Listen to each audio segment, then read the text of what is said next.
হলদিয়ার town block সভাপতি পদ থেকে অপসারিত মধুরিমা মণ্ডল তাঁর জায়গায় সহ সভাপতি হিসেবে এলেন কলকাতা নেতৃত্বের পছন্দের নেতা দেবপ্রসাদ মণ্ডল। শুভেন্দু ঘনিষ্ঠ বলে কি পদ খোয়ালেন মধুরিমা?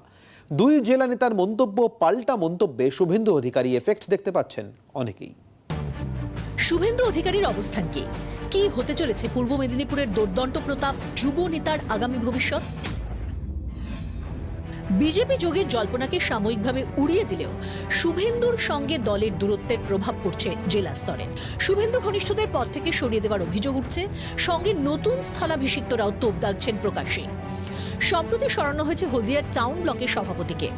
অপসারিত নেতার মন্তব্য এবং যিনি তার জায়গায় এসেছেন তার পাল্টা মন্তব্যে শুভেন্দু এফেক্ট দেখতে পাচ্ছেন অনেকে। হলদিয়া টাউন ব্লক সভাপতি পদে এলেন দেবপ্রসাদ মণ্ডল, সরানো হলো মধুরিমা মণ্ডলকে। জেলা সূত্রের খবর, জেলার মুখপাত্র মধুরিমা মণ্ডল শুভেন্দু ঘনিষ্ঠ, আর সহ সভাপতি পদে আসা দেবপ্রসাদ মণ্ডল কলকাতা নেতৃত্বের পছন্দের। আমি হলদিয়ার মানুষের কাছে কৃতজ্ঞ, ওনারাও আমাকে যথেষ্ট সম্মান দেখেন, কিন্তু সেখানে হঠাৎ করে দেবপ্রসাদ মণ্ডল আমার নামে যেসব আক্রমণাত্মক কথাবার্তা বলছেন সেটা আমার খুব খারাপ লেগেছে। রাজ্য সভাপতি শ্রদ্ধেয় সুব্রত বক্সী মহোদয়ের কাছে আমি আমার আবেদন জানিয়েছি, কেন আমাকে এইরকম অসম্মান করছেন। মধুরিমা ম্যাডামকে নিয়ে চালানোর চেষ্টা করেছি এবং সেই চালানোর চেষ্টা করে আমরা কিন্তু ফেল হয়েছি, পারিনি। যে জগদ্দল পাথরটা সরিয়ে দিয়েছেন এবং আমরা হলদিয়ার মানুষ, হলদিয়ার তৃণমূল কংগ্রেস কর্মীরা একদম খুব খুশিতে আমরা কিন্তু একটা জায়গায় পৌঁছে গেছি। সে জগদ্দল পাথর বলতে আমাদের যিনি ছিলেন তাঁকে বোঝানো হচ্ছে।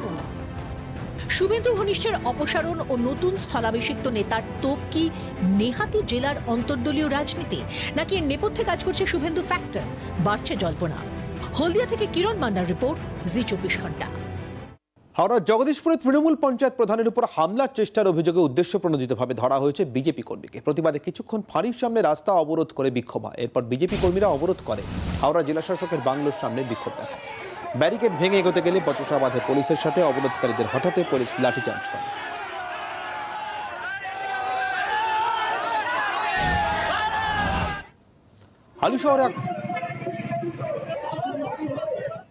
হালিশহরে আক্রান্ত দুই যুব বিজেপি কর্মী, অভিযুক্ত তৃণমূল কংগ্রেস। অভিযোগ, শান্তনু গাঙ্গুলি ও সুকান্ত গাঙ্গুলিকে ধারালো অস্ত্র দিয়ে আঘাত করা হয়।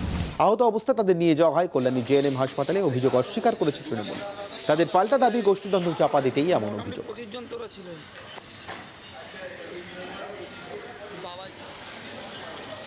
49-এ পা দিলেন ঋতুপর্ণা সেনগুপ্ত। জন্মদিনের আনন্দ ভাগ করে নিলেন পরিবারের সঙ্গে। করোনা আবহে সেভাবে বন্ধু বান্ধব উপস্থিত না থাকলেও সিঙ্গাপুরে জন্মদিন পালন করলেন তিনি।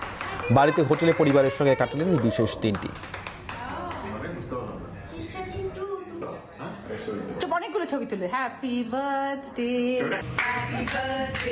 To you.